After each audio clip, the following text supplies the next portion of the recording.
Hello friends, welcome to our YouTube channel.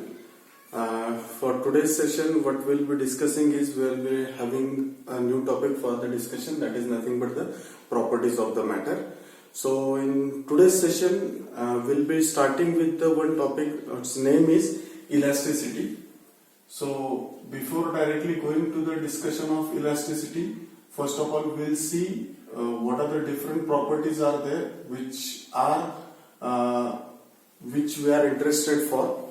Okay, so if you consider the different properties of the matter, we know that any kind of material, it will have some materials, they will have some it will display some color, some materials they will have certain kind of taste. Okay, so in similar way we are having one phenomenon which is exhibited by most of the material, that is the elasticity. So before actually discussing the elasticity, just consider one example. For example, some object is there. For example, this object is there, and on this object if we apply certain kind of force, maybe let us say with the hammer I am applying some force on this object. So what will happen if I apply the force on this object?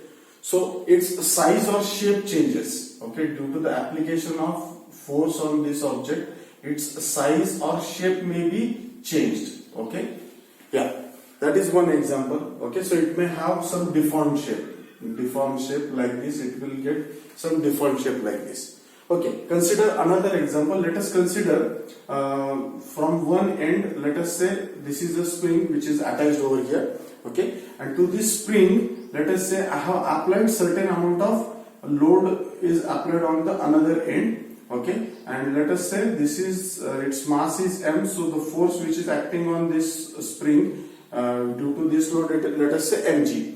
Okay, so due to the application of this load, what will happen? This spring will get elongated in this fashion. Okay, as soon as I apply this amount of force on this spring, this elongation will happen. Okay, now we are moving from this position to this position. Now let us consider, for example, if I remove this load from this one, what will happen? I'll get the original position of this, means I'll get this position of the spring. What we can say from this one is that certain kind of objects are there, when we are applying some kind of deforming force on that one, its size or shape changes. And that size or shape, it can be originally regained. It will be originally regained when we are removing this force. This phenomenon, it is called as the elasticity. Okay, this property, it is exhibited by certain kind of materials, and if the body, it is not regaining its original shape or size, then such a kind of bodies are called as plastic bodies. Okay, and the corresponding phenomenon is called as the plasticity. Okay, so we'll go with the, first of all we'll state what is this elasticity, and then we will discuss what are the different topics are there which are necessary to discuss this elasticity. So the property by virtue of which the body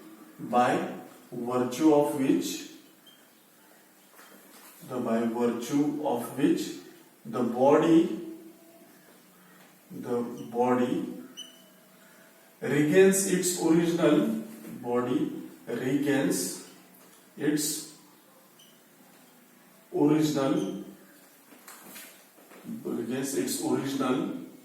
shape or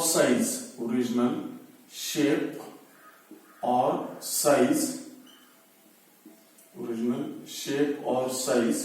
when deforming forces are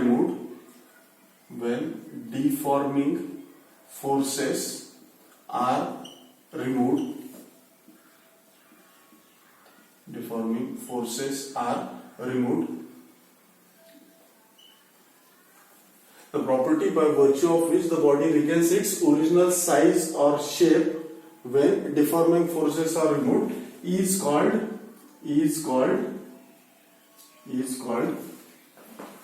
elasticity. Okay, it is called elasticity.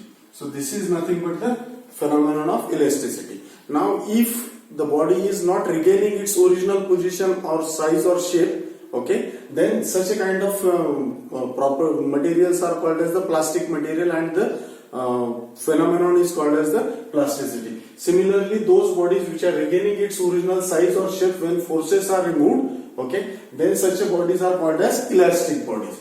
The material bodies which exhibit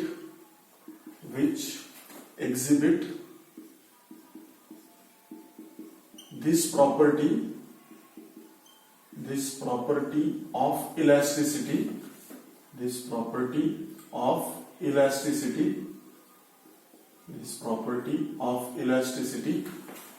are called elastic bodies, are called elastic bodies. Okay, so the bodies which are exhibiting this property, then these bodies are called as elastic body.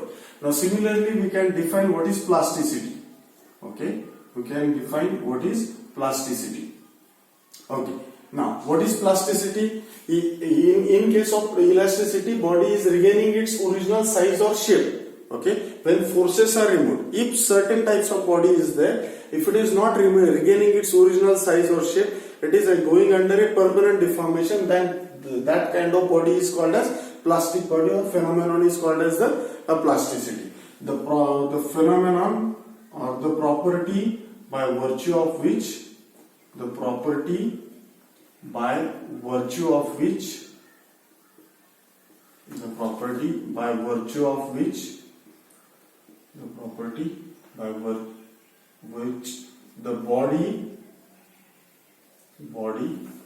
does not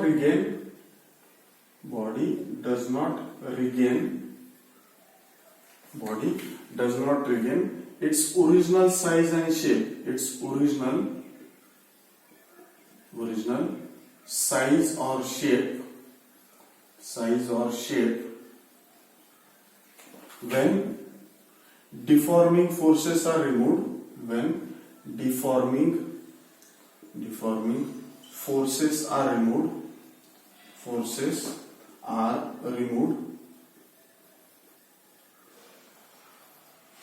The phenomenon is called, or when removed, is called plasticity.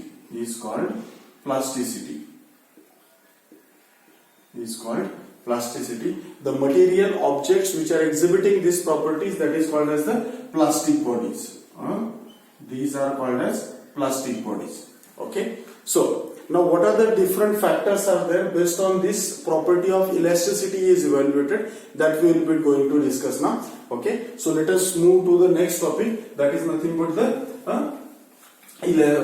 stress and strain. Okay, so what is this deforming force is all about, how it is calculated, okay, and what happens when this force is applied to these objects, or these objects, we will discuss that one. Okay, so let us say the first quantity, that is, let us call that as an stress. Okay, let us call that as an stress. Now, what is this stress? When we are applying an external force on these objects, when we are applying an external forces on any material object, what happens? The internal restoring forces also develop. Suppose my externally applied force, it is greater than, if the externally applied force is greater than the internal restoring force, then the deformation will happen inside a body. Okay. Now if the external force which I am applying on the body, if it is equal to the internal restoring force, then there will be no deformation you will be observed. Okay, so when this force is applied, okay, so you are getting some internally restoring force develop in the inside the body. That internal restoring force per unit area on which it is getting developed, Okay, that is nothing but it is called as the stress. Okay, so we can define this quantity stress, that is internal restoring force, internal restoring force per unit area, internal restoring force per unit area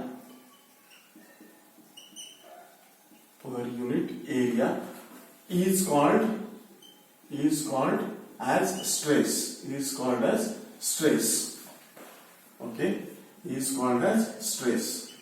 We can, okay, so from this one we can get stress is equal to, if stress is equal to, we'll get stress is nothing but internal restoring force. So this is internal restoring force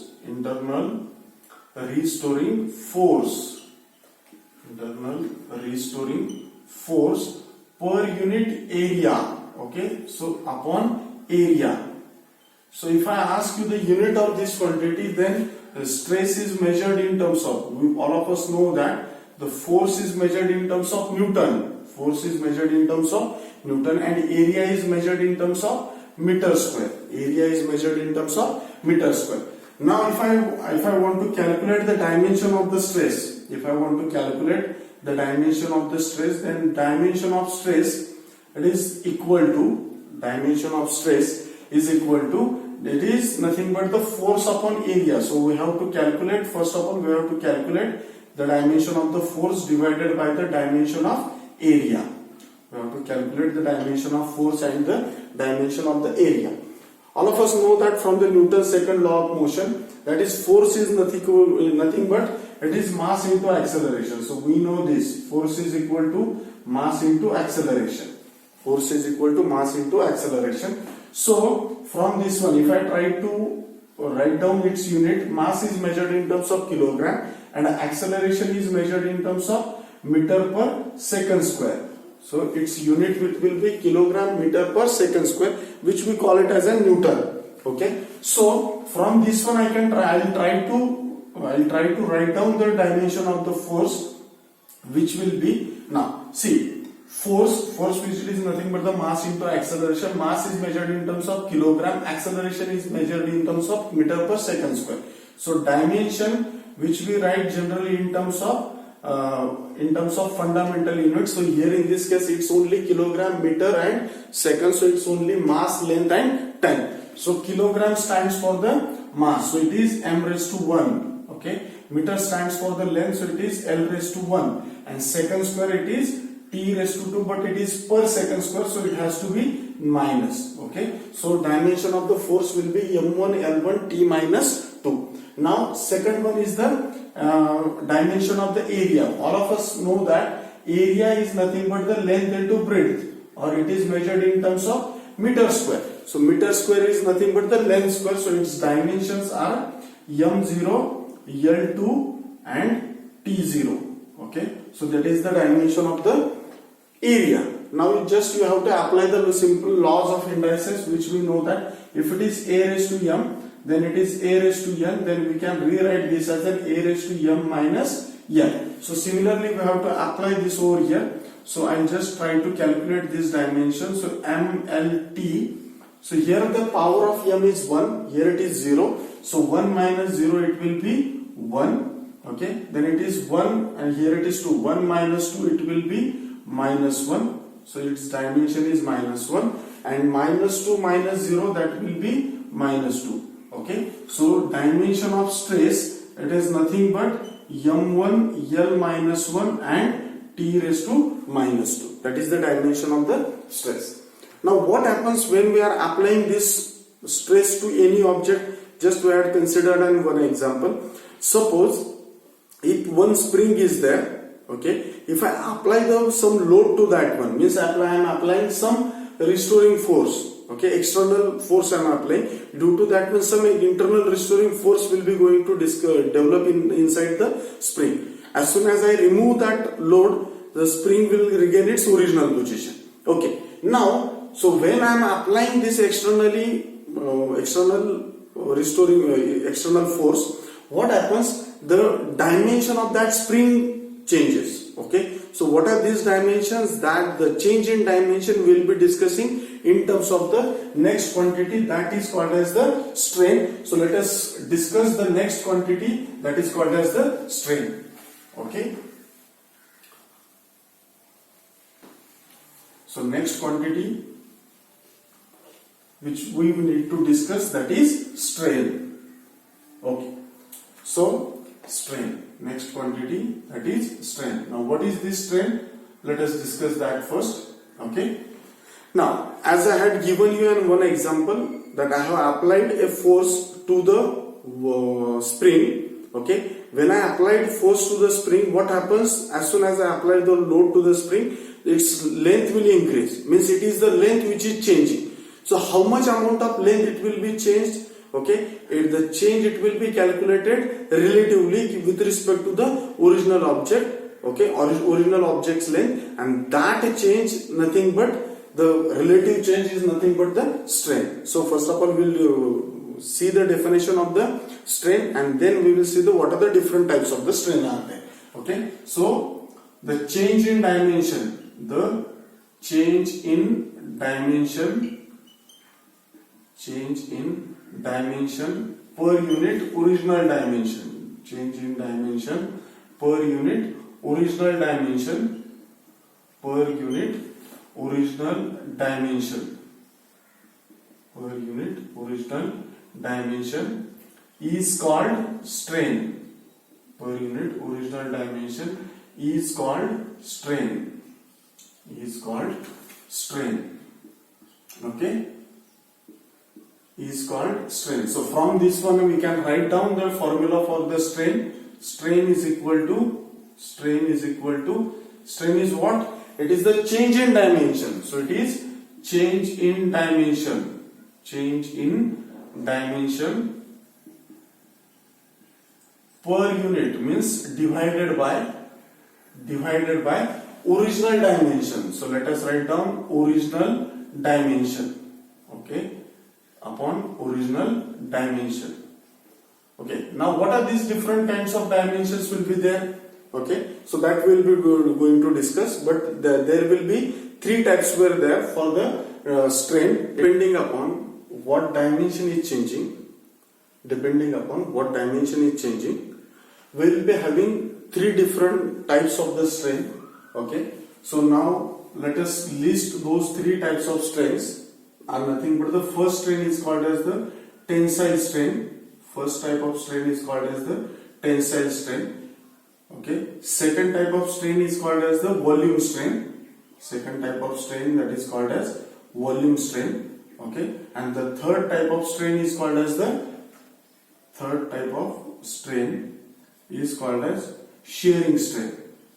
Okay, third type of strain, it is called as a shearing strain. Now, what is tensile strain? I have just given you an example of spring. Now, instead of spring, just consider some wire is there, and on that wire I have applied some load. Okay, so due to the load applied to the one end of the wire, okay, what happens? Its length changes. Okay, so whatever it may be the change in length per unit original length. Okay, so tensile strain, which you can define, let us say small l is the change in length, and let us call it as an capital L is the original length, then that quantity is called as the shearing strain. That quantity is called as the tensile strain. Now, what is volume strain? Volume strain is nothing but the change in volume upon original volume. Okay, change in volume upon the original volume, that is nothing but it is called as the volume strain. Okay, and shearing strain, it is related to the lateral displacement. It is related to the lateral displacement of one layer with respect to the another layer. So that is represented by a angle shear, which is theta. Okay, so all these three quantities we will be discussing in the coming lecture. Depending upon this, we will be having three different types of the modulus. The modulus of elasticity. Those three modulus of elasticities are nothing but Young's modulus, then bulk modulus, and modulus of rigidity. So that we will discuss in the coming lecture. Thank you.